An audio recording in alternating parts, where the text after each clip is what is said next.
Hi, everyone. It's your favorite MLB newsbreaker, Bob Nightingale, and you're listening to the Lollygaggers Dynasty Recap. Enjoy the show, and thank God for Jeffrey Springs.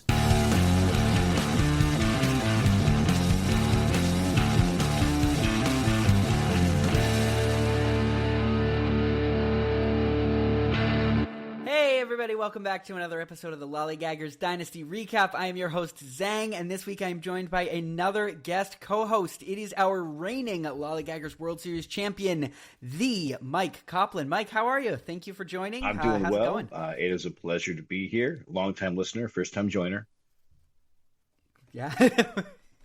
Glad to have you on the show. Obviously, great to have you on as our reigning champ. And yeah, thank you for stepping in and kind of being a part of the Lollygaggers Dynasty Recap universe now. It's great to have you here. So obviously we're here, recapping week 14. We'll be going over some stuff just about a month out from the trade deadline. Now we'll even get into a little bit of buyer-seller talk. So that should be a good time. But we will get started first things first with the matchup minute.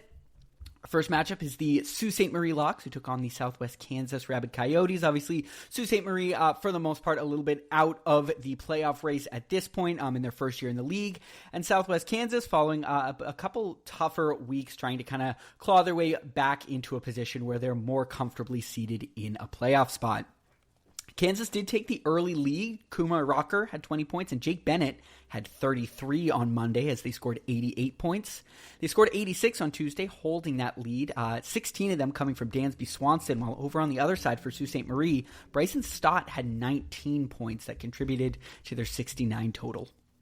Southwest Kansas scored 73, extending their lead on Wednesday, 37 of them coming from Dansby Swanson, who had 2 home runs and 11 RBIs in that blowout win. Unfortunately, on the other side, Matthew Liberatore did some work in the other direction as he had a negative 1-point performance. So, of course, losing out on some valuable starting pitcher points along with a little bit into the negatives. Thursday was a quiet day as Southwest Kansas held their lead, scoring 27-14 over on the other side. Sault Ste. Marie started a comeback on Saturday, though, as they scored, or on Friday, as they scored 115 to just 55 over on the other side. Luis Castillo had 28 for the Locks, and Taj Bradley had 29, while over on the other side, the standout really for the Coyotes on the day was Keter Montero with 32 points. On Saturday, Sault Ste. Marie had their second straight 100-plus point day, scoring 109, 20 from Davis Martin, and 30 from Slade Ciccone, while Jake Bennett had another strong 27 points for the Coyotes. And the Sault Ste. Marie Locks would indeed close out their third win of the season as they took over that lead on Saturday and finished things off on Sunday, scoring a 61, 26 coming from Connor Prelip, recently acquired by trade, while Kumar Rocker had a strong 28 over on the other side for the Coyotes. As I said, Sault Ste. Marie does take their third win of the season over the Coyotes, 457 to 437, with just 20 points separating the two of them. So yeah, that's a big win for Sault Ste. Marie. I think they've definitely got their team going in the right direction. Pitching was a big factor for them, I thought, this week, getting almost 300 points from your pitching staff. That's certainly going to help. But getting 178 from your bats might need a little more moving forward. When you only have 226 at-bats as a team, that's not a super high total, and bats I found are one of those things where you can kind of accumulate some points just by having guys that play every day. But if we look on Oki's side here, Dansby with 51, he's the number 3 bat for the week. Jake Bennett getting him 60 as the number 5 pitcher for the week. Yeah. I mean, when Bennett and Rocker are getting you almost 110, that's a good week normally. So that was probably a disappointing outcome for Oki. Definitely a bummer to kind of lose on a week like that. Like you said, getting really strong performances out of those young guys. When you're seeing, I think, slower performances on guys like Noah Cameron, who had just 1 point on the week, Shane McClanahan, just 15, that might be a little bit of a ticket to the diagnosis there. Oki's team was also, 11 fewer total innings pitched on the week. So although they did obviously get those quality from some of those young guys in Bennett and Rocker, maybe just not quite the volume that we know can be so valuable, obviously, 1.3 for an inning pitched. So that racks up pretty quickly as you get them up there. And yeah, nice, just nice to see Sault Ste. Marie. I know we obviously it's been a little bit of a challenging season, first season for KJ, and like he has been very upfront. He's been like, I have a vision, and he kind of believes in what he's doing. And I have to say, like, the team is really coming together nicely. But obviously losing week in and week out is tough. So it always does make me a little bit happy to see him grab an extra win there. We'll slide on to our second matchup, which is the Valley Gift Lords, who took on the Fenton Melonheads.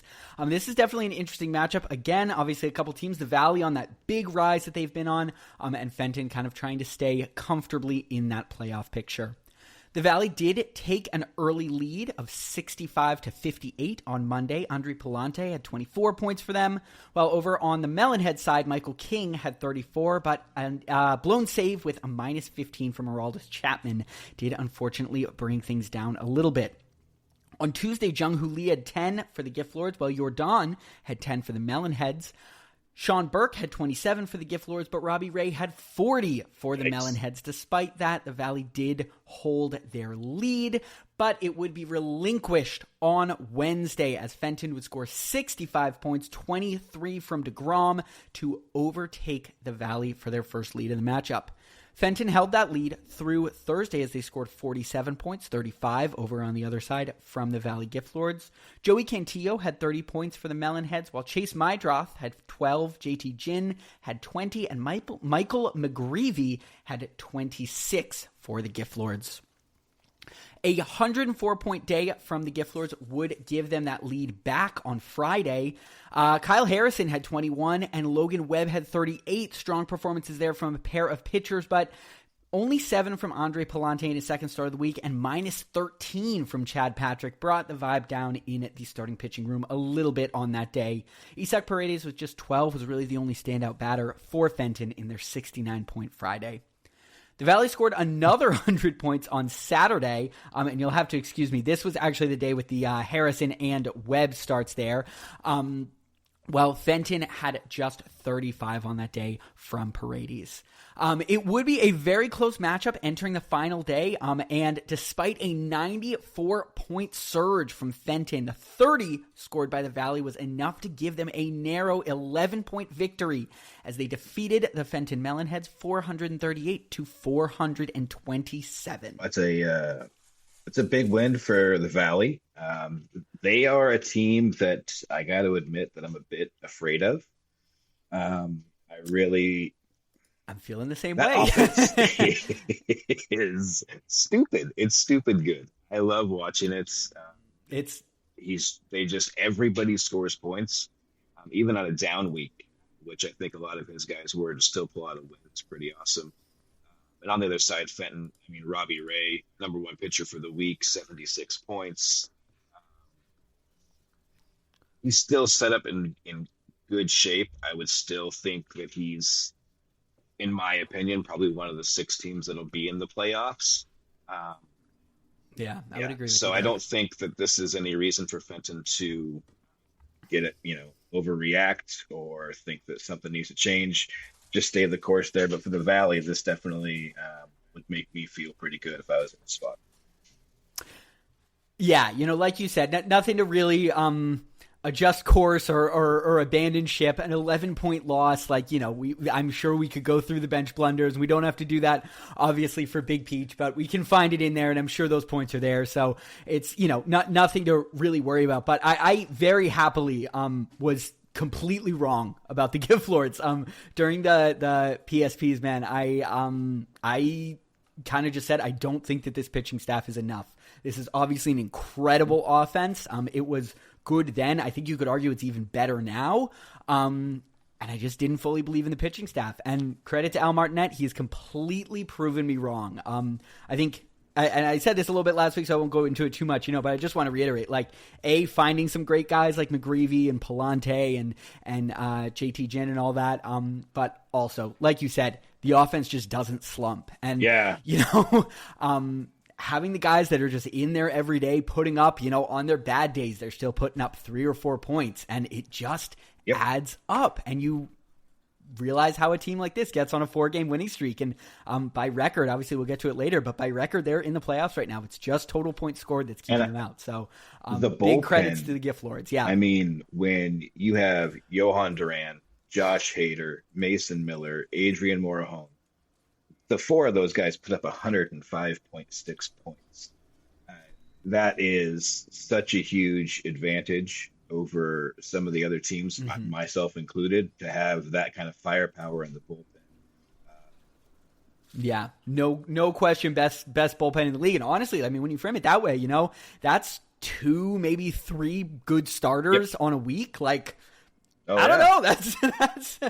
That's pretty solid construction there. So obviously very cool to see for the Gift Lords. Fun to kind of see them surging, like you said, as a team, who is worrying about teams below them. I'm a little bit nervous, but obviously very cool for them. And solid stuff from Fenton. Obviously 427 points, like you said. Nothing to really get too upset over there. Just a narrow loss, and they'll be looking to get back to their winning ways next week. Our third matchup is the Portland Pioneers, who took on the St. Petersburg Tropopologists. Portland entering the week at 9-4, with St. Pete at 4-9. Portland opened the week with a 106-point Monday, leaping out to an early strong lead. Dylan Cease and Drew Rasmussen both had 20 points, while Brandon Woodruff, in his return from injury, put up 37. Sam Antonacci and Hunter Brown were 2 standouts, one positive in Antonacci with those 10 points, and one maybe not so positive in Hunter Brown, who put up just 5 on the day for the Tropopologists. Portland held their lead on Tuesday, scoring 80 points, 14 from Willier, 26 from Robleski, and 28 from Sandy Alcantara. While Junior Caminero, you'll hear that name a few times during this recap, he had 14 points on Tuesday for the Tropopologists. St. Petersburg scored 135 on Wednesday, 12 from Otto Lopez, 25 from Mike Burrows, and 34 from Brandon Ashcraft, although it would not be enough to give them the lead, as 10 from Spencer Steer and 11 from Bo Bichette helped Portland on their way to 85 points to narrowly hold that lead. They would do the same despite being outscored on Thursday, as they scored 52-66 over in St. Pete. Junior Caminero, mama, here comes that man again. 28 points this time, with Cade Cavalli putting up 23. Jake Berger with 10, the only standout over on Portland's side. And what felt inevitable finally came to fruition on Friday, as a massive day from the Tropopologists. Scoring 113 did give them the lead. Seiya Suzuki and Connor Griffin both had 10. Jake McCarthy had 13. Junior Caminero again with 14. Trevor Rogers with 32. We'll need to have a conversation about him later. Peyton Tolley, the Piglet, with 39 on Portland's side, did help keep things relatively close, which was good for them, because they scored 93 on Saturday to retake the lead. 13 from Kyle Tucker and 10 from Jake Berger. Things were very close, and it looked, frankly, pretty rough going into Sunday Night Baseball. It would have taken a strong, a good Sonny Gray start, let's say. Drew Rasmussen did have 30 earlier in the day, with Brandon Woodruff putting up 26, but Junior Caminero again with 13, and Hunter Brown with a strong 20 this time. Like I said, put St. Petersburg in the lead, with about 16 points separating them from Portland entering Sunday Night Baseball. And then came Sonny Gray. 8.1 no-hit innings, 40 points on the day would give Portland an emphatic win to close out the week, as they did take the victory 609 to 584. Points were flying. Whew. Wow. I was feeling a little nervous going into Sunday Night Baseball. I'm not going to lie. Obviously, Sonny Gray facing a former team. Boy, it just seemed like that kind of thing where he'd put up like 14 or 15 points and just put me a little bit shy. We'll talk about the bench blunders later. Prius, I'm sorry. We do have to talk about them.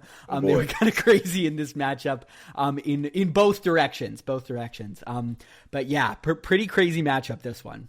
Yeah, that, like the previous matchup we talked about with Fenton, that's just a loss where you eat it and you move forward. This is the kind of loss that makes me lose sleep, where you 584 and you lose. You get 79 points from Caminero, and it still isn't enough. Those are the ones that I think pretty tough to swallow. Yeah. Brandon Woodruff coming back for you, number 4 pitcher for the week. That's when you can get a guy like that off the IR. It's almost like making a trade. You're not giving up anything, and all of a sudden you get this guy who leads your team for the week. Your pitching, it looks pretty dang solid. Robleski is we'll much more for discuss real this. than I thought he was going to be. Rasmussen has Likewise. been really good. So yeah, everybody is in the positive on your team this week. That's a rare thing. It doesn't happen for my team very often. So yeah, I've talked about this a little bit with the team in particular over the last 6 or 7 weeks, as I feel like the Pioneers have really picked things up. It does kind of feel like they the hitting and pitching fill in the missing gaps. Frankly speaking, this was an atrocious hitting week. Only 195 points total on the week from bats. Jake Berger with 30 was the best hitter, but a lot of guys in single digits. Bo Bichette and William Abreu, only other guys over 20 on the week. But as you said, the pitchers kind of did their thing and showed out. And, when you have a pitching staff that kind of performs like this, I think that I hopefully explains away a little bit more why I'd be willing to give up a guy like Bubba Chandler, which of course we'll get onto later during the transaction tracker. But yeah, pitching in Portland is eating well right now, and I guess I'm just hoping that it continues to carry through towards those last games of the season when it really starts to matter. For St. Pete, there's a couple guys I'd like to hit on. Braxton Ashcraft. Where did this guy? I mean, I heard the name, but that's only because I'm a nerd. I was not familiar with your game, sir. This is pretty impressive. No. And Trevor Rogers, I saw in the Discord that he was sick for quite a while, it seemed like. If that was really the case, then the team with, on paper, the best pitching staff just got a lot better with Rogers. I mean, for what he got for Fab, I think. Isn't that what it was? Yeah. Let me check up but he was, $63. So, pretty good size claim. But if he's the pitcher there. he was last season, I think it's more than worth it. Any of us would probably trade 100 for him right now. So I'm sure that, Prius is not upset about that at all. Yeah, you said this is the kind of pitch that makes you lose sleep. I'm almost losing sleep being on the other side of it. I genuinely feel bad because you end up kind of cheering for some teams, and I'm at a spot where I'm I love Prius's team so much. Obviously, I'm not sad that I lost. I'm happy we pulled through the win, but I think Prius has such a good team, and it's just been such a shit luck season. That's frustrating to see. Obviously, we're all friends in here, so I do have to say, I'm man, I'm going through this. I go, oh my god, he's the second highest scorer in the week by 40 points, and got matched up with the one person who Jake McCarthy with 30 points. I mean, crazy stuff.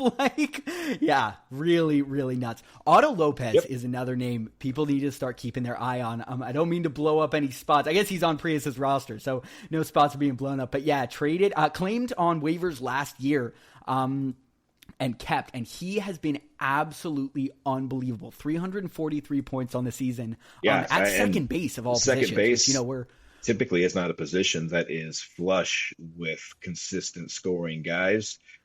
So being able to have that is definitely a plus.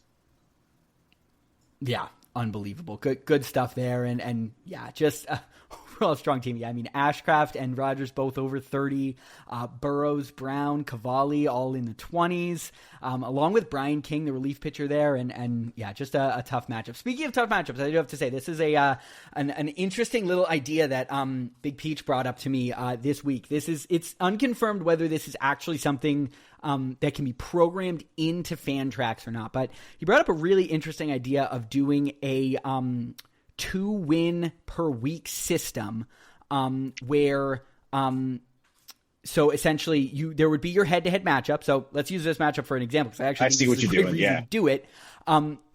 I would earn a win for outscoring Flaming Prius, but Prius I would earn 2 wins, one for outscoring Prius and one for outscoring the median of all the teams scoring this week. Prius would also earn a win for that. So it would, balance out a little bit some of these where like you just get absolutely screwed with a matchup, and also, offset a little bit when we have those.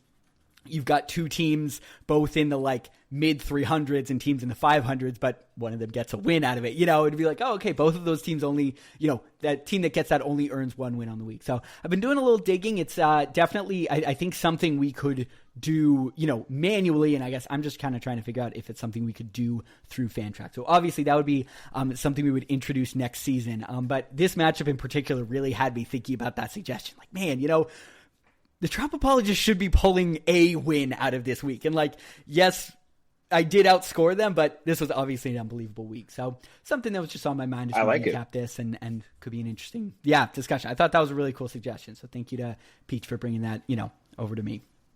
Matchup number 4 is the Arizona Asphalt taking on the Seoul Sovereigns. Two teams near the top of the league. Arizona at 9-4 with Seoul at 8-5. Arizona did take the lead, scoring 62 on Monday. Luis Garcia had 10, and Foster Griffin, getting that recent trade acquisition, had 38. Over on the other side, Xavier Edwards had 10, and Kazuma Okamoto had 11 for the Sovereigns as they scored 39. Arizona held their lead through Tuesday, scoring 73. Andy Pajes and Luis Garcia each had 10. Freddie Freeman had 11. Eduardo Rodriguez had 30, but Brad Lord had 20. Oh, Lord, hold him now. We're going to come back to that one in a minute. Don't you worry. Kazuma Okamoto had 12 for the Sovereigns, and Brandon Marsh had 13. Seoul would take over the lead on Wednesday, scoring 103 points, 20 of them coming from Nico Horner, and they'd extend that lead on Thursday, scoring 92. Okamoto again with 12 this time. Brandon Marsh with 15. Troy Melton with 26. Ian Seymour with 37. And an unfortunate minus 14 from Caleb Killian. Over on the other side, on Friday, Miguel Vargas had 19 and Jacob Mizorowski had 29 as the Asphalt scored 81, but it wouldn't be enough to take that lead back as Seoul again scored over 100 with 111 this time. Max Meyer with 35 and Kyle Teal with 12. On Saturday, Arizona started to punch back. They pulled things very close as they scored 131 with both Luis Garcia and Randy of Rosarena scoring 13, Yamamoto with 23, and Foster Griffin with his second 30-plus point performance at 36.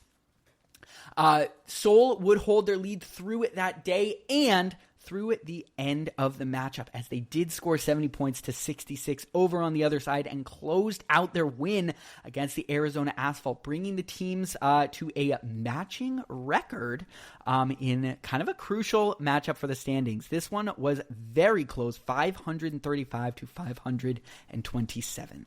Yeah, another matchup where we were not shy on points. Luis Garcia, I mean, what are we talking about? What's going on here? Another second baseman. Actually, I got to be honest, Ace with these Nats. He's got Garcia with 66 and Foster Griffin with 75. Both of them number 2 bat and pitcher respectively. Vargas goes off for 48. He's the 4th best bat of the week. Freddie Freeman over 40. So this is a bit of an opposite of the matchups we've seen so far. This is where the bats were just going bananas. Seoul put up almost 300 points with the bats and Ace with like 280. So a very different matchup from the ones we've been seeing. Big win for Seoul. I'm a big watcher of points per game or in total points overall because I think it's kind of the best gauge for which teams are really being successful. And in 10, his point total hasn't been reflective of the record that he's had, but being able to put up a big 535 like this, he's had a couple big weeks. So maybe that's not, there's more to the story than just total points. But, really great performances from both squads. Ace doesn't really have anything to be worried about here. Good team, playoff team, that doesn't need to change much. Just a tough loss. Just a tough loss. Yeah, and I did say we'd come back to it later. Brad Lord with a minus 20. I don't know which of you are mathematicians out there, folks, but yes, 20 is more than 8, so that is an official stamp it Bassett. I needed Bassett. Does that make this a math podcast? For that. I think that would, this is famously not a math podcast, as many other baseball focused shows are not, so I'm told. But for today, we can make this a math podcast, I think. I'm off school season, so I'm able to do a little math in here. But yeah, I mean, that really, it's the Brad Lord start. I mean, -20, that's obviously, that's just hard to come back from. And not hard to come back from, but that's going to, put a dent in any week. And really, really narrow matchup there, just 8 points. And like you said, no real concerns for either team. But it is nice. I was putting a little bit of the address me elephant on Soul a few weeks ago. And he seems to have really recovered from that, hasn't 10, with the Sovereigns there. They've put up a few, not just wins, but high scoring wins. And, obviously there are teams that sneak in on, just good matchup wins and make it. Now, obviously there's one league of history here, but we've all played fantasy before. We've all seen it. But as you said, when, you can project things out a little bit better, I think there's more confidence to be had. And I have tremendous confidence in both of these teams. And it is very interesting now having them both tied in record there. And having points be the only thing that separates them in the standings. Pretty interesting. Let's slide down to matchup number 5, where the Bronx Bandoleros took on the Washington State Winners. An unfortunate -4.2 day opened the week for the Bandoleros from the Bats. Just 17 points total scored. So slow start for the hitters there. Gavin Williams had 19 over on the other side for Washington State as they scored 68 and took the lead. However, they would relinquish it on Tuesday as Jack Caglione's 19 helped the Bandoleros to an 89-point day as they outscored Washington, who scored only 16 on that day. Washington took their lead back on Wednesday, scoring 140, 26 from Tanner Bybee, 26 from Gage Jump, and 23 from Tyler Malley. Well, Wyatt Langford had 10, William Contreras had 15, Jake Bowers had 12, Goldschmidt had 14, and Ryan Weathers had 27 for the Bandoleros in their 93-point day. Thursday saw the Washington State Winners score 43, only 7 from Christopher Sanchez, but the usual 10 points from Brandon Lau, while 37 points were scored by the Bandoleros. On Friday, both teams were kept just around that 50 mark, 52 for Washington State, 44 for the Bandoleros. William Contreras and was really the highlight there with 10 points. Roki Sasaki and Will Warren both with 0, and Walbert Arena with -2. Boy, the William Wilson used to be so easy until I got one of them on my team, and now I'm constantly saying Wilson, and I keep having to catch myself, so thank you for sitting with me. Zach Wheeler over on the other side did have 34. On Saturday, Washington State held that lead that they had, scoring 58, just 14 for the Bandoleros. And on Sunday, 117 points for the Winners would have them following their namesake through, and as they would, of course, be the winners for the week. AJ Ewing had 10 points for the Bandoleros, and Carlos Rodon had 22. Over on the other side, Jack Flaherty with 24, and newly minted winner Emmett Sheehan had 21.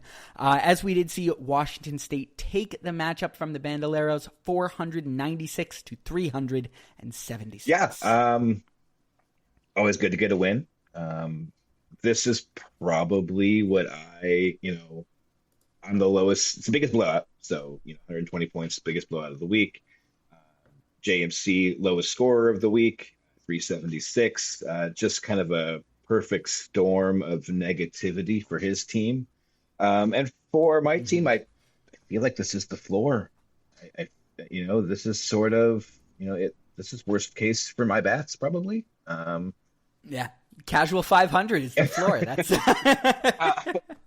and I don't mean that as a bad thing. I actually totally agree with you there, but that's just I think always a nice little reminder of how crazy dominant this team is, that I look at it, I'm like, yeah, kind of mid-weeks for most of the guys, and the team still put up almost 500. So just kind of, yeah. Give me 1 second.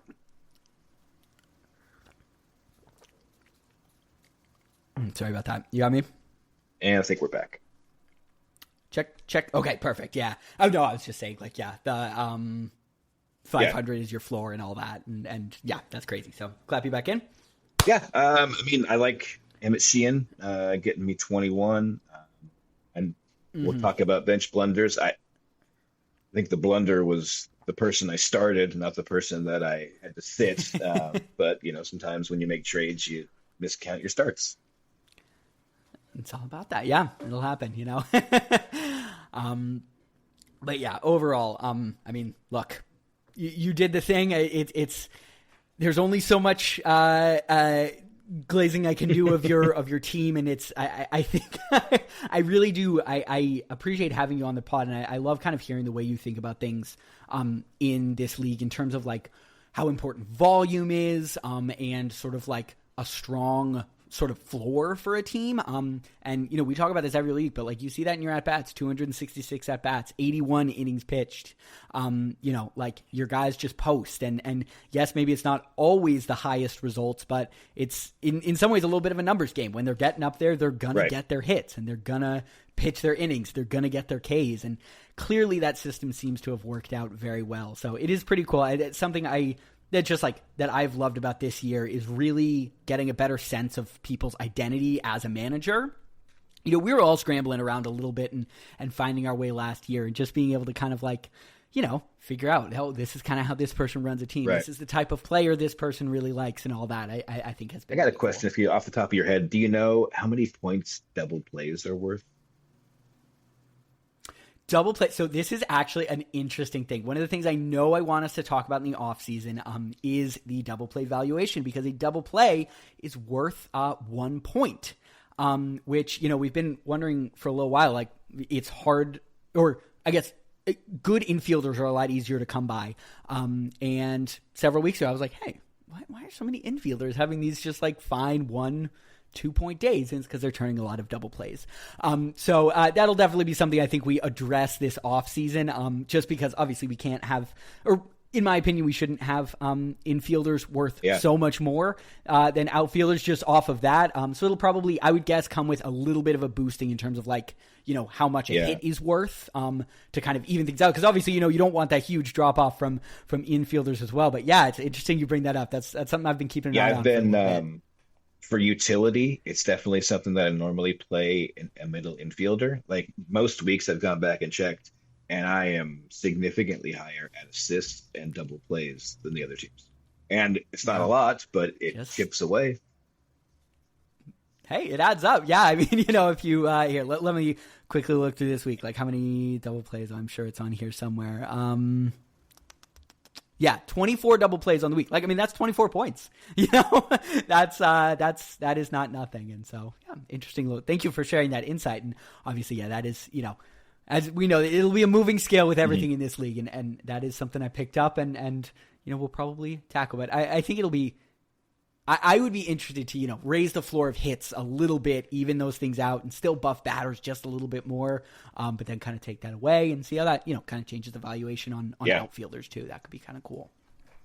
Absolutely. Well, our second to last matchup is the Cuyahoga Black Panthers, who took on the Joinville Friendly Capybaras. Joinville scored 99 on Monday to take the lead, 12 from Manny Machado and 31 from Michael Waka. A couple of potential trade pieces if you out there are in the market. But Cuyahoga scored 129 on Tuesday to even the matchup up to a dead tie with Joinville, who scored 45. For Cuyahoga, Francisco Alvarez and Fernando Tatis Jr. each had 11, while George Kirby had 23 and Parker Messick had 33. The only real standout on Joinville's side was not a good one. It was a -6 from Kodai Senga.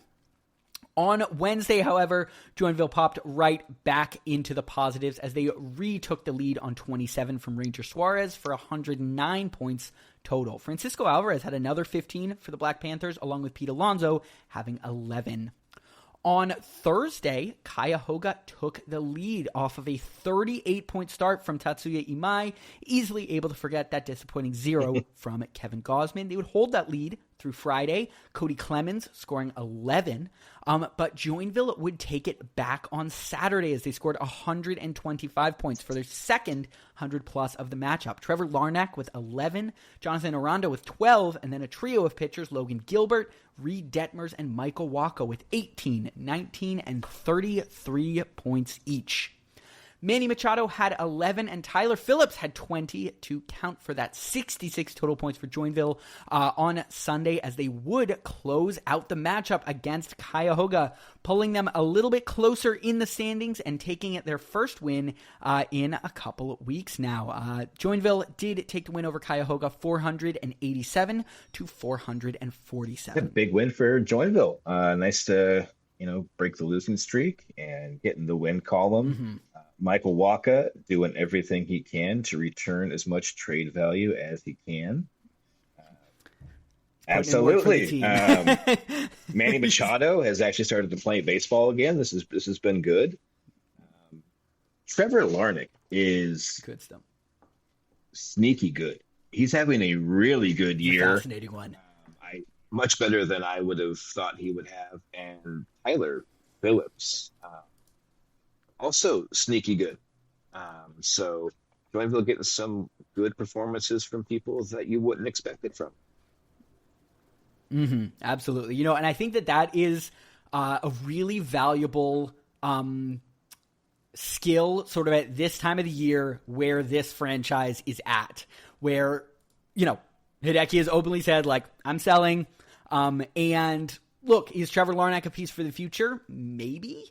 I don't know if Hideki wants to bet on that, but hey, if someone really needs a corner outfielder, Larnach's hitting really well right now. So if a competitor needs that bat, they could go get him right now. Same thing with a guy like, Tyler Alexander or Tyler Phillips, you mentioned. So he's done a really good job of kind of picking those guys off of the waivers. And, even if it turns into a pick or, a prospect or something, it's just all kind of doing stuff to work towards, building up the floor of that team again. So it's been really, I've been very impressed with Hideki's work on the waiver wire over the past few weeks. And obviously, like you said, nice to see, guys like Machado and Michael Waka kind of putting in work for their GM and upping their trade value. Yeah, Michael Waka. As we approach that deadline. I like his first name. It seems like he would probably be a good fit over on a team I'm familiar with. So let's see how that works out. It seems like everyone named Michael is just a really great person from what I hear. But it's too bad. I don't think there are any Aries in the league. If there are, I would have to go out and get them for my team. It's probably not quite as exciting. Yeah, we're a little more common. A few of you, but yeah, maybe that's the next strategy for your meta, where you sort of do the reverse of KJ's thing, where you get all the guys named Michael. Michael Harris, Michael Waka. Can't think. There's I'm sure others. There are others that I'll think of as soon as we're done recording. There've got to be other Michaels out there. Absolutely. And then we'll slide down to our final headlining matchup of the week. It was the North Pole Natty Bows who took on the Arctic Real Survivors. North Pole entering the week at 8-5, with the Arctic entering the week at 6-6. Definitely needing a win to continue to kind of push themselves into a zone where they can push for the playoffs. Anthony Kay started the week strong for North Pole with 30 points. Kyle Bradish with 41, as the Natty Bows scored 124 points to open up the matchup. The Real Survivors had 66 over on the other side. Framber Valdez had 31 of them, and a 0 from Cole kept the point total down a little bit on the day. North Pole scored 69 on Tuesday to hold their lead, 27 from Kyle Leahy, while Jesus Luzardo had 33 over on the other side for the Real Survivors. North Pole held their lead through Wednesday and Thursday as well, scoring 93 and 29. The big standout on those days were Ryan O'Hearn, who had 16 on Wednesday, along with Shohei, who had 31. For the Real Survivors, they scored 84 on Thursday to narrow that gap. Landon Roop had 22, Mackenzie Gore had 29, and Home Run Derby, Caleb Durbin had 12, as he's continued his impressive streak since making his way over to the Real Survivors. The Arctic would take that lead on Friday, scoring 77 points, 10 from Hunter Goodman, and 11 from Mookie Betts.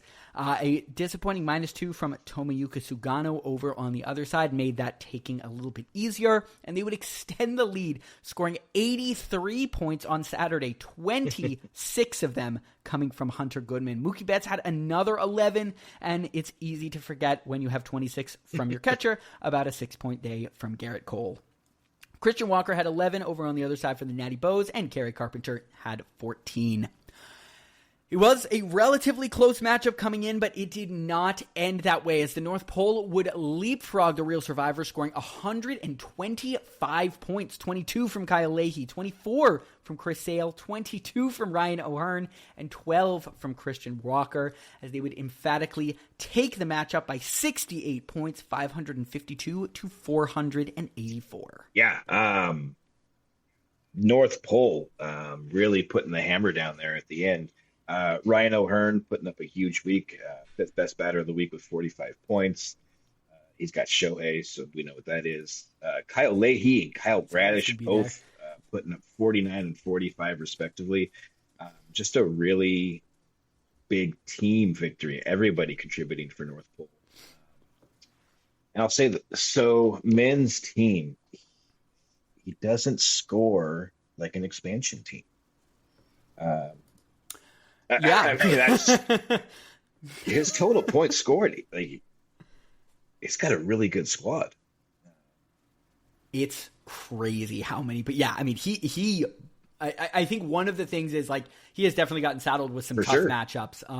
And you know, but he blows teams out of the water a lot of the time when he wins. And it's pretty crazy. Yeah. To see what a high caliber offense, I think in particular he has put together, and like strong pitching staff too. You know, I always talk about kind of a core five really having, you know, a strong set of guys. And I mean, Jesus Luzardo, let's see, I had him here. Garrett Cole, you know, Max Fried, who's obviously hurt right now, but Mackenzie Gore. And then I really do like Landon Roop as a pitcher there. I think he man actually asked me for some trade advice on him at the time. And, you know, my brother-in-law and my sister, the real Giants fans. And so I kind of asked him, I was like, you know, is he the real deal? This was when he was on that real heater. And they were like, his curveball is basically unhittable. And he had a couple tough weeks there, right after Min traded for him, which was obviously tough, but you know, over 20 in both of his last starts and, over 6 innings pitched, and like, seems to be kind of getting back on that road. So if he's a little streaky, that's what it is, but he does not score like an expansion team. You're absolutely right. Yeah. Mackenzie Gore hasn't been on his, he traded for Mackenzie Gore during this season. Am I correct? Yes, that was during the season. Yeah. And Gore hasn't even really been like, this was one of his better performances. He's actually been getting better as the season's gone on. So he could even get, you know, the positive regression part of Mackenzie Gore. Garrett Cole is just working back still. So I still think there's a lot of room for his team to even perform better than it has. But like we'll talk about later when we get to the standings, it's kind of, it's getting late. It is late. Yeah. So let's talk about it a little bit now, just with Min's team. I think that they are in maybe the most interesting place in terms of standing. So we'll talk about this real quick, then we'll go down to the standing segment. Team 6 and 8, where do you see them at in terms of a buyer, in terms of their playoff chances? Where are you at on this team that obviously like has the talent and the scoring to be a playoff contender? But 6 and 8 and in 9th place, 2 teams, you know, outside of or I guess three teams back from the playoff line. Yeah, where do you have them? It would be hard, like the competitor in me, seeing that, you know, he's 6,700 points, so he's good enough to win most weeks. Being only 2 games out, it would be hard for me to not try to push in. But at what cost? He's in a really tough spot. I think we got the answer. I think moving Riley Green is probably not a move that you make if you're trying to win right now. It may have, been a little bit of a flag that he signaled this evening. I think the most interesting team is Okie. I think Southwest Kansas, 8 and 6, so you know, tied with for the 6th spots, but 1,000 points behind the 6th spot. I mean, 1,000. That's 100-point gap almost between you and the other team. So is that more? I would have a hard time going in, knowing that I've kind of got here on smoke and mirrors. And I don't mean to be, you know, top down, but that's the numbers are the numbers. Hey, I mean, obviously, like if I was Oki, he's probably the only one in a playoff spot that if it was my team, I'd probably be looking to move some pieces. Maybe look into that would be a really interesting team. I mean, obviously that shuffles up, I think, the standings quite a bit. If a team like that starts to kind of sell, I think that really solidifies the battle between the Valley, Fenton, and Seoul. Or I guess the Valley and Fenton, I'll say, because they're kind of tied with record there. For those spots. And the reason I do kind of agree with you, on Min in the Arctic, it would have been so fun to see an expansion team really make that push this year. They're 2 games back of sixth place. The team's tied for sixth place. So if it was 1 game back, you get enough matchups against them, you can kind of pull them down, pull yourself up. But it just feels like a few too many, games back to really take. Yeah, because it's not just 2. Just it's, obviously it's a little 2.5 or 3 because of how many teams you have to go exactly in front of just to get in as the 6th seed. So that just makes it that extra little bit tougher. And obviously, this is there are 30-team leagues out there where there are true dud weeks where you can just rack up wins no matter what. Even the bottom team in our league took a win this week. There are no free victories, so it is definitely hard to bet on anything like that. And I do think maybe Min is looking a little bit more towards the future. Although if I were kind of in charge of this team, I would almost say I don't pat. think Pretty good right now. Don't sell off a ton, but don't go crazy buying. It might even be a small buyer. If you could get buy futures. Yeah. Absolutely. That's a good thing. So why don't you tell us about the standing segment for the week? Just kind of let us know where everyone's at. All right. So standings, got a familiar team at number 1, the Washington State Winners, 6 in a row. They've rattled off right now at 10-4 and in first place. Portland Pioneers moving up 1 spot. They are also 10-4. In second place, we have the North Pole Natty Bows in third at 9-5. Leading a group of 3 there at 9-5. We got the Asphalt, who fell 2 spots, and they are in the 4th spot. We have the Seoul Sovereigns in 5, and then down at the playoff line, we have Fenton at 8-6, the Valley at 8-6, and Southwest Kansas, as we talked about, at 8-6. With Fenton right now holding the 6th seed, the Valley at 7, and Southwest Kansas at 8. We have the Arctic Real Survivors at 6-8 in 9th place. The Bronx Bandoleros at 5-9 in 10th. We have the Cuyahoga Black Panthers on a losing streak of 3 games right now. They're also at 5-9. Joinville at 4-10. St. Pete at 4-10 and in 13th place. And then bringing in the bottom, we have Sault Ste. Marie at 3-11. There we are with the standing segment. Let's talk over the bench blunders for the week. We'll start with the Bats. Max Muncy had 10 points on Arizona's bench on Saturday. That's obviously an unfortunate one there. Arizona losing by 8. So that hurts. I'm sorry, Ace. Sorry. Hopefully you're not listening to this one while you're on a little break, because that's tough. Tommy Edmond had 13 on Saturday for the Seoul Sovereigns, and Dalton Varsho had 15 on Tuesday for Cuyahoga.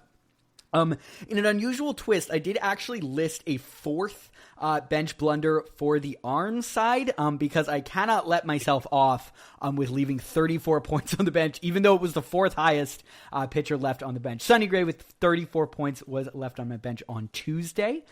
Brady Singer with 35 points was left on North Pole's bench on Monday. Nathan Eovaldi, of course, as we discussed with that start counting it snafu, was a bench blunder for the Winners on Friday with 38. And Brandon Sproat with 39 points was also left on the bench on Tuesday for St. Petersburg. So, wow, what a spread, huh? I mean, that's a pitching staff right there. It's a lot of points. Sproat obviously is probably the one that we have to hit on. I mean, that's a win and a loss right there. That's a difference maker there. Yeah, that is. That's a matchup flipper.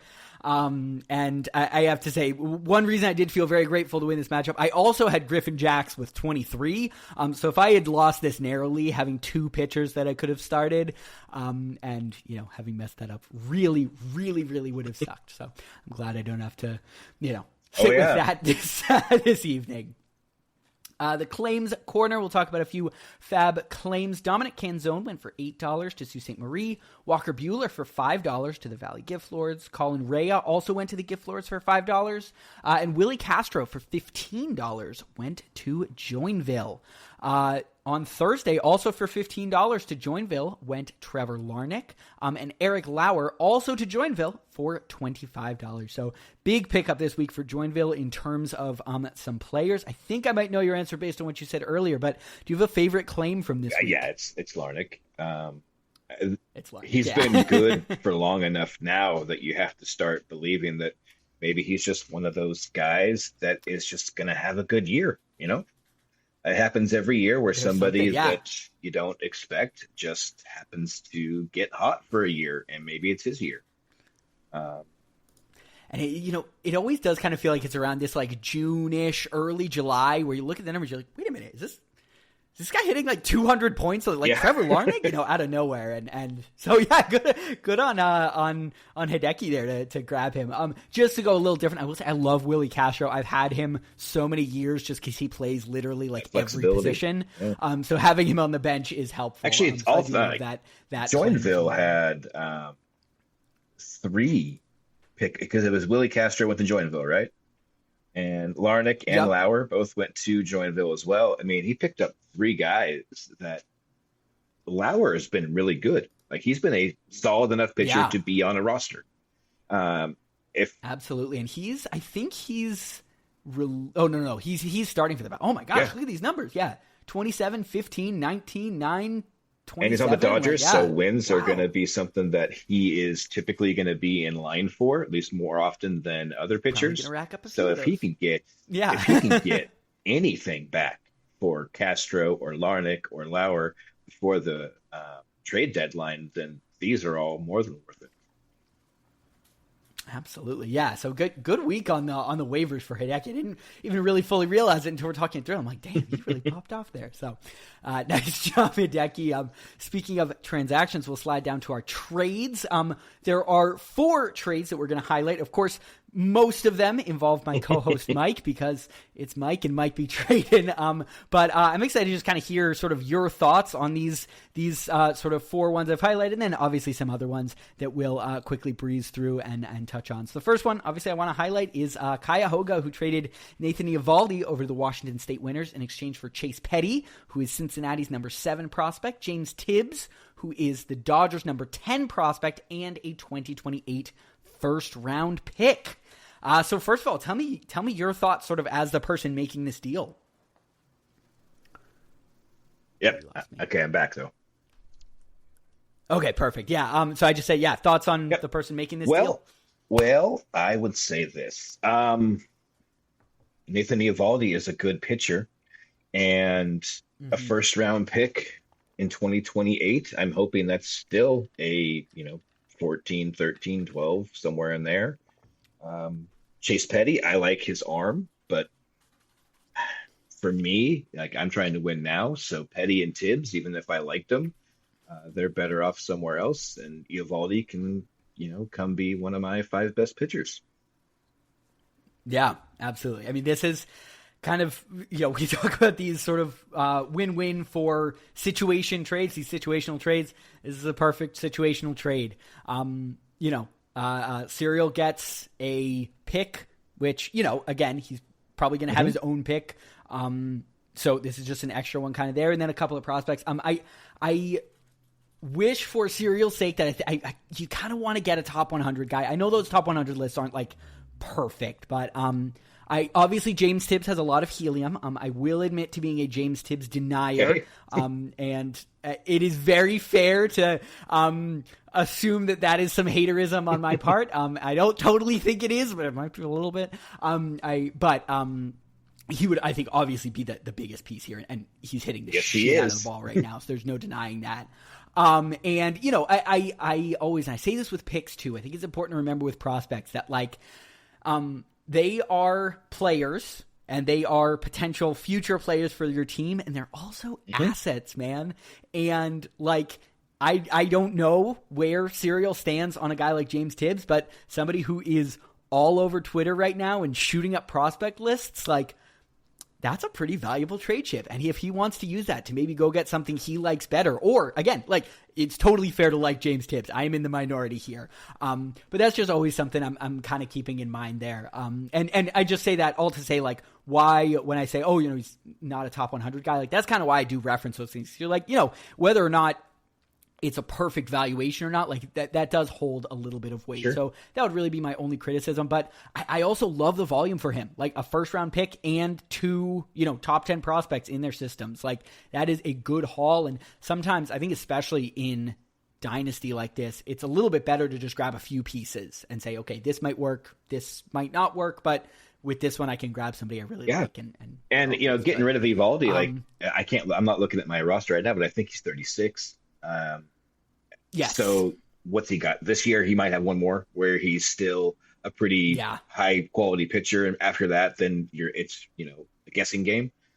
So to get a first rounder and 2 prospects, one who's already made it to the majors, has an electric arm, hasn't quite figured it out yet, but he's good enough to get there. And then Tibbs, who, like you said, has been very hot and is a name that a lot of people are interested in. And like you said, too, it doesn't have to be the end. You know, you could package Tibbs in a first, and maybe he goes and gets a piece that he really likes. So lots of things can happen. Mm-hmm. Yeah, absolutely. Well, a second trade involving my co-host, as the Washington State Winners went out and got another starting pitcher in Sean Burke. Pardon me. They traded Sean Burke over to the Valley Gift Lords. My format was a little bit backwards there. They traded Sean Burke over to the Gift Lords in exchange for Mickey Moniak. So yeah, while you're here, give me your thoughts. I'm curious. This is one of those where I think I'm going to look back at it and say, why did I do that one? I like Mickey Moniak. I've liked him since last season. I think that if you have the depth in your roster to be able to use him as a platoon, which is what he's used at, his points per game against right-handers are starting worthy. Like, he's a starting worthy outfielder against right-handers.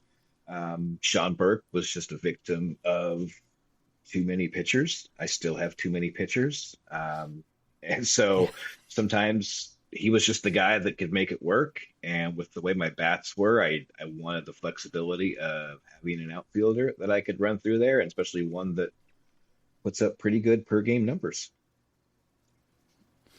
Yeah, all of that makes sense. I have to say, I was a little surprised at first. I was like, man, Burke's been good. You know, so many of those White Sox starters have been so This good. is just me being down. Like, that's me having my own personal hesitancy towards White Sox pitchers.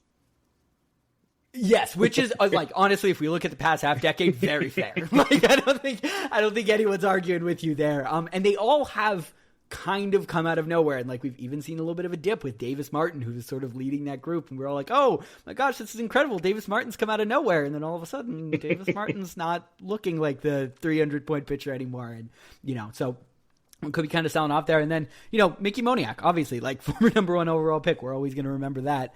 And you love Coors, and being able to, you know, function him on the bat as kind of like a platoon guy like that, I think is such a creative way to kind of work in an outfielder like that. So I think a good trade for both teams. And, you know, I'm always crediting the Valley for going out and getting more starting pitching. And again, clearly Al Martinet has done a good job of kind of identifying those guys. So I actually do quite like this deal for both sides there.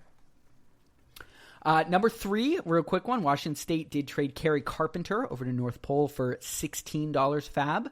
Our next highlight trade, and then a few before we get to our last one. I know we've been jumping on these early ones. We're getting to the big ones. But Sault Marie sent Emmett Sheehan to Washington State in exchange for Aaron Nola, Elian Pena, and Arizona's 2028 second. Take us away, Mike. This just feels like a pretty good trade. Yeah. Aaron Nola was a victim, kind of like Burke, of numbers where I didn't have room for him anymore, especially if I'm going to acquire another pitcher. Second round pick, I got that one earlier in trade, and with the express intent of using it as a part of a package to get something back. So that worked. And Elian Pena, while not currently a top 100, is hitting the shit out of the ball, especially at 19 years old. So he could also be somebody who cracks the top 100 later this year or next year. So I liked him a lot. I picked him up, I think, before the season even began. He's been in my minor slot since then. I liked him a lot. But Emmett Sheehan's 26. He pitches for the Dodgers. He's the kind of pitcher that I like. He racks up points in the fantasy league. He strikes people out and he throws innings. So it felt like a no-brainer for me, and I can definitely see how, if you're Sault Ste. Marie, you could make that trade. Yeah, absolutely. I worry about this one a little bit for KJ. I do have to say, I love Elian Pena. He's actually someone I've had my ad. I went to add him at one point earlier this year. I was like, oh shit, Mike already grabbed him. But I think where I start to get a little dicey on it is in Nola and the second round pick. I think especially a team like Arizona, who's probably near the end of the second round, maybe you get either a late first or an early second, or, and I think in a rebuilding team like Sault Ste. Marie, I would hope for a more easily flippable piece than Aaron Nola. If you're giving up, a young starting pitcher like Emmett Sheehan. What I will say is, sort of knowing KJ's methodology, Emmett Sheehan really doesn't fit that. And so, I liked the trade when he initially acquired him, but I was a little surprised because I was like, hey, he doesn't really fit, what KJ is looking for there. So I really do believe that Elian Pena could be something pretty special. As you said, he's hitting shit out of the ball, and I think I would be surprised if he's not on that top 100 list by the end of the year. So I do really like that element of the trade, and again, these pieces are all flippable. If you can, somebody's starters go down, pardon me, and you can flip maybe even that pick and Aaron Nola to somebody else, and get another young prospect. In KJ's defense, I'm guilty of this too. It happened to me earlier with George Kirby. Should I have traded George Kirby? Probably not. He's a top flight pitcher, but he's on my hometown team and he's been on my team. And when somebody's on your team and they're not performing quite the way that you expect them to, and it happens over and over and over again, you can kind of get sick of having somebody on your team, even though they're good enough to be there. Yeah. And maybe that was what it was with Emmett Sheehan. Like he had a couple of performances that weren't great. And he, for KJ, he probably needs a pitcher that's going to be a bit more where if Emmett Sheehan's an 18-point a game guy, like that's exactly what I need him to be. Right. But for KJ, that might not be what he needs. So like you said, if he could package Nola in a second and somebody else and get something in return, then maybe this works out well for him. Yeah. And I'll tell you what too. I mean, if we think about KJ's window, probably I would say early opening is next year. If we're being more realistic, probably the year after that. The Dodgers pitchers are kind of famous for getting TJ a couple of years in. And you know what? That would really suck if Emmett Sheehan got TJ right as he was entering that window. So that was just something else that was bouncing around my mind. I was like, maybe there is a timeline that he does have in mind here. Our fifth transaction of the week, Arizona traded Connor Prelip over to Sault Ste. Marie to reacquire their own 2028 second-round pick. The Valley traded Max Muncy, no, not that one, to Sault Ste. Marie for $29. I like this deal. Sault Ste. Marie traded... Yes, I really like that deal. I think that's a great pickup for Sault Ste. Marie. Luis De Leon was traded from Sault Ste. Marie over to the Real Survivors for their 2027 fourth-round pick. The Soul Sovereigns sent Mitch Keller over to Sault Ste. Marie for Sal Frelick and Washington State's 2028 second-round pick. And then, of course, the final one, our Sunday night baseball bomb. The Arctic Real Survivors sent Riley Green over to the Portland Pioneers in exchange for Bubba Chandler, Luis Perales, who's Washington's number 9 prospect, and Cuyahoga's 2028 second-round Why don't you tell us what you were thinking? So I guess... I was going to say, I think I might start this one off. Thank you. Yeah, look, I have been running Spencer Steer out in my outfield for a while since Roman Anthony's gone down. I have a glut of outfielders, but most of them are only right fielders, which is kind of a pain. And I am overloaded with starting pitchers. Obviously, I mentioned those two. Griffin Jacks had 23 points on the bench. Sonny Gray had 34 points on the bench. Those were intentional sits. They maybe weren't the right choices necessarily, but I did sit them intentionally because I have a lot of pitchers that are coming back from injury, and Hunter Green is expected to make his first start of the season this coming week, so I have even more. And I think I feel pretty comfortable saying my team, I feel like, is in title contention. And surrendering a guy like Bubba, who obviously has that ace type stuff, but has not totally shown it from a result standpoint yet, was something that I was willing to do, sort of to really reinforce my batters, who again were awful this week, in a guy like Riley Green. Riley Green has been unbelievably unlucky this year. I'm a big Savant fan, as you all know. Take a look at his Savant page; it's crazy. And Min did say, man, this guy's hit 35 home runs as a Tiger. Like that is pretty special stuff. So I'm very happy to get Green on the team, and I traded Bubba, I think, knowing that he will be a good pitcher. I honestly, for his sake, hope that he is a great pitcher, because I feel this weird little connection to the guy where I think I drafted him. I'll take a minute there, but I drafted him in the startup draft last year, and he was in my minors all that time, and then he kind of came up he's that guy who came up through my system, and I sort of had him. Yeah, I drafted him with a 15th round pick, so not anything super spectacular, but not right. Nothing either. And I think I had a lot of belief in him, and I still do. He looks good when he pitches, but this was a little bit of a win now push for me. So that's my reasoning there. And then a similar story with a guy like Perales, who I think is expected up this year. I don't really have space for a starting pitcher this year, so I'm willing to give up a prospect who I think is again, hopefully probably going to be a pretty good pitcher over for Min there. So I know obviously some folks thought, it was a little bit of an overpay. And if it is, I am actually kind of okay with that because it does fill a really big hole in left field. It lets me shift Spencer Steer to utility as well, where he now has first base, second base, right field, and left field. So we can do a ton of that.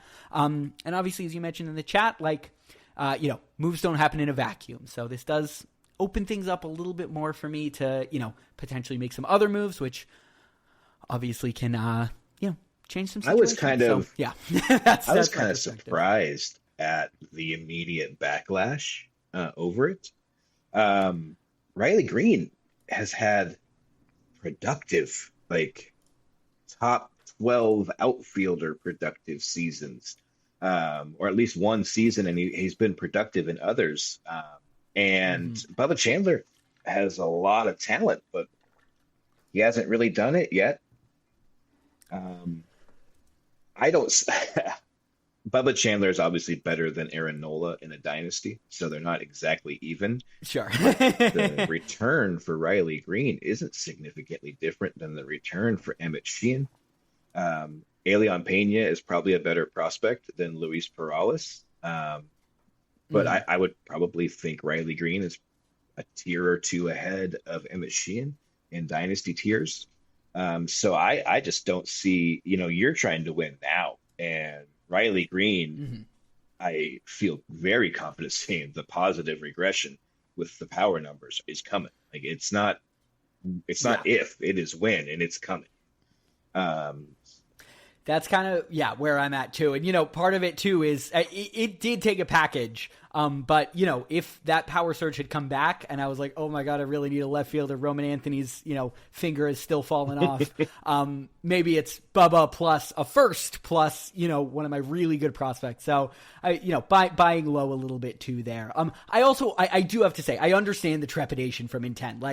His best season, for our metric, was a 514 point season. So, this isn't like game breaking outfielder material. But I do think when I have guys like Churio, guys like Corbin Carroll, guys like Kyle Tucker, guys like Roman Anthony, there's a little more space for him not to need to be that like elite number one, Yeah. So definitely a fun week for trades, and we're just going to play a little bit of a game here. This is going to be a sort of quick fire segment. I'm just going to name a team, and Mike, I'm going to have you tell me, do you think they are going to be a buyer or a seller down the track? And obviously there are plenty of teams that'll kind of just stand pat, but what is the fun in podcasting if we're not making bold, outlandish, black and white takes? So we'll start right at the top with a pair of teams who have comfortably, I think, planted their positions. Washington State and Portland Pioneers, buyers or sellers? Buyers, hard sell on the buyers there. I don't know. I can speak for myself. I don't have a ton of area to make moves at now. I've kind of gotten rid of most of my picks. The young guys that I have, I kind of would like to keep. So I might have one more pitcher move in me, but that's probably it. If Roman Anthony comes back in the timetable expected, I think that you're definitely going to be active. It's hard. Like when you have valuable players that aren't going to get into your lineup every day, and you can exchange them for somebody who will get into your lineup every day, that's a win. Like even if it looks on paper like it's outweighed to somebody else, to you it's not, based on what you're actually going to get from it. So I would say that we're both going to be buyers. Both buyers. I'm going to agree there. North Pole, the Asphalt, and Sovereigns. Where are you at with the three of them? I think we should talk about Ace's pitching staff. I think that he is a buyer, and I think pitching would be a spot that he could probably use one or even two really sturdy arms that post every week. I've seen the last couple of weeks where there's just a bit of a lull there, where it's not quite as deep as some of the other teams. I think Soul is a stand. And interesting. Okay. I like it. I'm still like, I don't mean, I've just, if this is what we're doing, if we're doing a podcast with hot takes, I don't buy yet. I don't think that compared to the four teams in front of them, that winning is something they can say, I think, is realistic. All right, so we got the Sovereign staying pat, and then Natty Bo's buying, I'm assuming, sitting in third place right now. It'd be hard not to. Yeah, that team. Every week I say it. It's like very good across the entire lineup. No, rarely like those unbelievable stand-up, just like the whole lineup is good. And that team is fantastic. Let's get to our team just above the playoff line, the Fenton Melonheads, coming off obviously a loss this week, but they're right in it. Where do you see them? I would be a buyer. I think Fenton and the Valley both, I would be buyers there. You're one game behind. You're one game out of third. So, I would definitely be looking to buy. If we move on to Southwest Kansas and Okie, I think I kind of talked about this earlier. I would be a seller. I would take advantage. Yeah. I think at this point, men stand pat. His team scores points. That's how you win. Yeah. It's not more complicated than that. You score a bunch of points, and that's how you win. And eventually you win. Yeah. Now, here's a really interesting one for me. The Bronx Bandoleros. Where do you have them at? I would stand pat. They have an all-star team on their IL. So their team is way better than their record shows right now. I think when all the pieces are there, this is a team that would be up into the top 7, probably fighting for a playoff spot. So I would stand pat if I was JMC. Agreed. Yeah. And then the Cuyahoga Black Panthers. They've already putting J-Ram up for trade probably has already rung the bell for sale. And I know I've already tried to answer that bell a couple times. I've been trying to get J-Ram since last year. Love J-Ram. Yeah, especially a hometown guy like that. I think that is definitely, signaling a little bit. Obviously, trading Evaldi as well for the Black Panthers there. For these, next two teams, I think they're obviously more obviously sellers, Joinville and Sault Ste. Marie. Who are some key pieces that you might see them selling as we approach the deadline? I would be shocked if Hideki holds on to both Machado and Waka. I think that they are really easy trade targets, and I think the return for Waka should be good.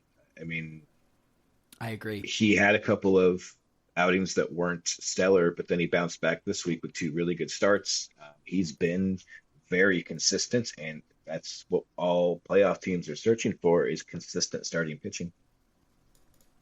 Yeah, absolutely. I'm going to throw another name out there. Is Ketel Marte, who is undeniably one of, if not the best at second base. He's 32 now, so he's getting up there a little bit. And, there have been, I think, some slips recently when it comes to him. So that could be an interesting name to keep an eye on as well there, just for, somebody who I would obviously bring back. I mean, that is a haul if he is trading Ketel Marte. I wouldn't sleep on Mike Trout either. And then what about Yeah. That obviously hard for Hideki to trade his guy, but, again, somebody who's 283 points on the season and over, several weeks injured as well. So he's clearly putting up the numbers. 3.84 points per game.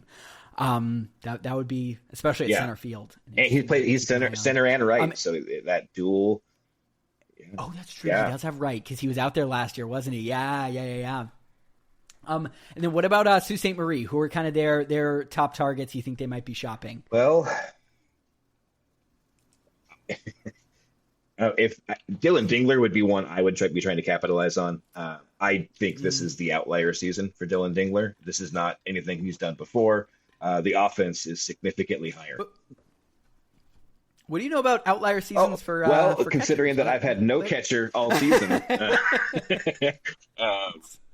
I don't know. Sorry. So I know all about it, and he should. I mean, you're telling him to learn from your mistakes, learn from your experience. Brandon Nimmo is not going to end up on his team at the end of the year. That would be my guess. Yep. And Nimmo is still a productive player as well. Zach Gallen, I can't imagine, is going to stick around. Mm-hmm. Luis Castillo is a name that's really jumping out to me. I think he's an interesting case with that piggybacking. I guess obviously you would know better than me, but I think there are some games where he's starting and some games where he's not starting, but he still pitches. Well, right now they're doing this. Oh God. Okay. This is what we're doing. All right. So it's Mariners talk on the Lolly exercise some demons here. So they're rotating the piggyback. So it was Logan Gilbert got piggybacked this week. Next start, it'll be Brian Wu who gets piggybacked, and then it'll be George Kirby. And they're just trying to keep a 6-man rotation and keeping everybody working. It's ridiculous. It has to end. It's awful. Emerson Hancock needs to go back to the bullpen. He's been great, but let's just put him back in the bullpen, or trade Luis Castillo. One of the two. Put him back very strong. Yeah. So honestly, the biggest knock against trading for Luis Castillo might be figuring out when he's starting or piggybacking, just having to know you're dealing with that headache. But obviously, talented pitcher. And if you do get those days where he does piggyback, if he piggybacks or has, he might be able to kind of get you starter points without a Sean Burke type. So that could be an interesting name there. Yes, a Sean Burke type, exactly. And then the last team, which to me is maybe the most interesting of all, is the St. Petersburg Tropopologists. Where do you have would love for them to be sellers, but I do not think they should be. I would like to try to benefit from it, but I don't think they should. Yeah. My take here is I don't think they should necessarily be buyers or sellers, but I would like to see this team very active on the trade market. I think that there's just some shuffling that needs to be done. And like the Bandoleros, literally an all-star team on the IL for, St. Petersburg. It is ridiculous what those two teams have dealt with in terms of injuries this year. But, I mentioned this a couple weeks ago, flipping one or two of those starters for some premium bats, maybe even like shuffling around some bats, trading infielders, or, flipping one of those catchers, just something like that to kind of mix up what they've got going and see if that changes the mojo on the team a little bit and get some new look. So I don't have them really as a buyer or a seller, but I'd love to see some trades. I'm not trying to pick on Prius here, but Sam Antonacci, Jake McCarthy, and Dalen Lyle as your starting outfielders is probably not going to get it done. No matter if you have Skeens and Scooble and Brown and Ashcraft and those guys, those are bench guys. They're rosterable, but they're bench players. And so typically want a little more. So being able to take somebody like maybe an Emerson Hancock, or even thinking big like Tarek Scooble, and trying to get a franchise outfielder to pair with. I mean, Vlad, the power regression's coming. It's coming. Junior Caminero obviously just had an 80-point week.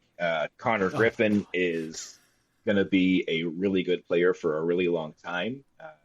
And Carter Jensen looks like a really good catching prospect, and I think he's going to be a productive catcher. So if he had an outfielder or two, that team looks a lot more full at that point. They look a lot more like the playoff team that we saw last year. Yeah, definitely agree with that. So, yeah, well, awesome. That was fun. Thank you for kind of popping through that. We'll quickly touch on next week's notes before we get out of here. Week 15, just 6 weeks left until the playoffs. Oh, my God, we're really coming down to it. Washington State winners at 10-4 take on the North Pole Natty Bows at 9-5. Obviously, a battle of teams right near the top there. The Southwest Kansas Rabid Coyotes at 8-6 take on the Portland Pioneers at 10-4. Arctic Real Survivors at 6-8 take on the Sault Ste. Marie Locks at 3-11. Battle of the expansion teams there. While the Bandoleros at 5-9 take on the Arizona Asphalt at 9-5. Fenton Melonheads 8-6 take on the 5-9 Cuyahoga Black Panthers. The Joinville Friendly Capybaras take on the St. Petersburg Tropopologists. Both teams sitting at 4-10. And our headliner for the week, the Soul Sovereigns at 9-5 take on the 8-6 Valley Gift Lords, who look to officially push their way into the playoff spots with a win this week. Outside of obviously that last one, that 7th matchup, do you have one that you're keeping an extra close eye on? Two that I'm keeping an eye on. I think the matchup between myself and Bose in the North Pole, I think that's a playoff matchup right there. So that'll be interesting. But the one I think I'm really keeping an eye on is Portland versus Southwest Kansas. I think that this is probably the week where if you hold on and knock off Southwest Kansas, it would probably make the decision to sell a little easier for Okie. 8-7, I don't know. So I think that's a really big. It'll make the decision a little tougher whether to buy or sell for. Yeah, absolutely. That's really interesting. It could kind of shape the trade market in a little way. Obviously, I, being sandwiched in between the two of you and being involved in the second one, have stake in all of those matchups. One more I'm just keeping an eye on is Arizona versus the Bronx. JMC we know is still a team that can surprise anyone. And, coming off a loss and dropping 2 spots, I think Ace is definitely looking to kind of just like pick right back up and keep his spot near the top of the league there. So that's another one I just, keeping an eye on as we see, the playoff picture kind of starting to come into shape. Wonderful. Awesome. Well, thank you so much for joining today, Mike. It was great to have you on. I love, all of your insight and perfect for the trade segments. We really could have had you on any week and had you explain all your trades, but this one was certainly a fun one with some of those trades there. Yeah, it's an honor for me to be here. Thank you for joining and anything. Yeah, absolutely. Well, hopefully we'll have you back at some point soon. Obviously, good luck in your matchups, and the same to all of our listeners. Have a great week, everyone. Do you know what that makes you, Larry? Lollygagger. Lollygagger.